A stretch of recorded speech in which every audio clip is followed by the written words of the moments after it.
I'm going to get you to turn it, to put it down a little more even. Excellent, perfect. Okay, so I had a question about the online university. Yes. That you've been thinking about. Yes. So I haven't really addressed this point, and I do think there's concerns to me about online courses. Yeah. And I think, especially the literature in developmental psychology, I think bears this out. But I think a huge part of learning is interaction and discourse. And that seems very difficult in an online setting. Even if it's through text, I don't quite see it as the same thing. And additionally, I think there's a huge motivational factor that's difficult to, it's difficult to keep motivated when you're isolated and Yes. nobody else around you is pursuing the same goal. So how would you address those? You're absolutely right on both counts. I would say that the idea of an online humanities university is grandiose, and it may not be possible. And the reason for that is that, and as you're alluding to, we actually don't understand what the university is. We think it's lectures and exams, but it's probably not. It's certainly being together with people of your own age as you start your life.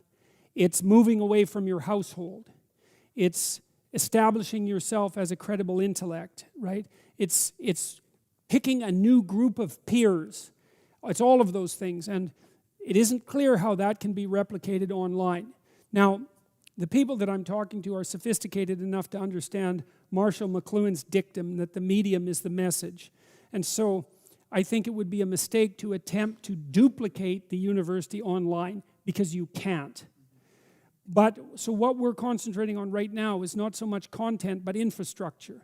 The question is, we want to set up a system of education online that will be autonomously self-governing and self-improving. And the content, in some sense, we're not so much interested in the content as we are interested in the process by which people who generate good content might be optimally rewarded. And that's what we want to get right. And that's probably a discussion that'll take a year or 2 years to flesh out. We started to conceptualize what the system might look like.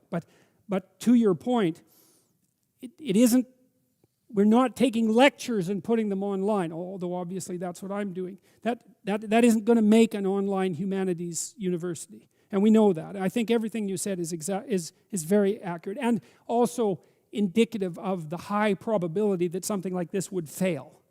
So, but you know, we're going to try to be aware of the pitfalls. We're also going to, I read this great book. I would recommend this book. It's a very funny book by a guy named John Gall. It's called Systemantics.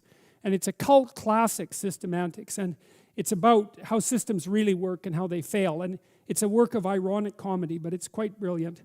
And one of the things, one line, it's made of a bunch of axioms. And here's one axiom. I just love this. Is the system does not do what its name says it does.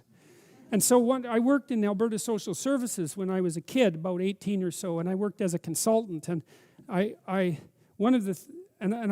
got involved in projects that were above my pay grade, I would say. And I learned a lot about how large bureaucracies functioned. And I was asked at one point to update a report that had been made the year before about what percentage of the spending of the Social Services Department actually went to the recipients of welfare and social aid in general. And the answer was, the system did not know and could not find out.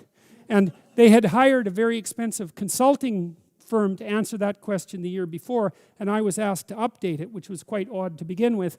But then I did. I went and looked at the consulting report, and I went into the data, and what I found was that none of it was real. But even more importantly, there was no way of knowing whether it was true or false, because the system had never been set up to calculate what percentage of its total spending actually went to the recipients of social aid.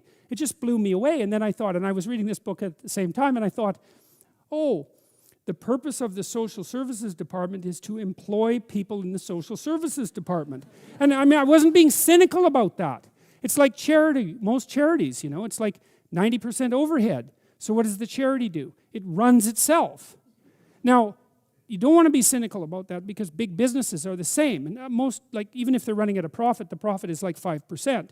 So the business spends 95% of its time maintaining itself, you know, and it makes a bit of product and it makes a bit of profit, but most of what it does is maintain itself. So, anyways, One of the axioms in that book, that was one of them, is the system does not do what it says it does. So that's, because then you can face the system with a clear head and say, okay, well, this thing isn't doing what it says it's doing, but it's probably doing something, and the thing it's doing might be useful, but we should figure out what that thing is. So that's been really useful to me as a guide to thinking. But the other thing he said was, if you want to build a big system that works, start by building a small system that works and scale it. And we've done that, for example, with the self-authoring programs, has built small-scale systems that are very robust with the hope that they'll scale, and that's the same, we'll do the same thing here, is start with a small amount of content. See if we can reward. See, what I would like to have happen is, there's a lot of people out there who are pretty intensely educated, and some of them are really creative. And so imagine that there's a timeline. Imagine we'll do a humanities issue. Imagine there's a timeline, say of 1,000 years, that's scalable. Then imagine that there would be lectures associated with the timeline at different levels of resolution. So we might call for a lecture on the 3rd century AD. What happened in the 3rd century AD? You've got half an hour to explain it. You can explain it any way you want. You can use animation, you can use lecture, you can use text, you can make a movie. We don't care. What you have to do is, that's the topic, that's the time span, that's the amount of time. And then you can post it. And so we could generate content that way and let people experiment. And then we can have people review the content as part of their education. Generate questions about the content as part of their assignments.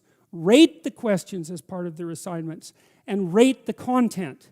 And then if we charged people, imagine you had to pay $50 a month to enroll, something like that. Maybe we would allow you, when you first enroll, maybe you get to use $5 of it as disposable income. You can reward that to any creator you want. But as you progress through the courses, your right to determine where your money goes would increase as you became more and more educated. Hopefully that way we would get some quality control built into it. So those are some of the ideas that we're starting to play around with. So The only one I'm concerned about is the motivation what's that? the motivation issue for individuals. Well, I'm not going to go into that because it would take too long, but rest assured that we are thinking about that very hard as well. We're going to build competition into it. We're going to build cooperation into it. We hope to build peer interrelationships into it. I think all that's possible, but complex, right? Because we don't know how to build an online education system, really.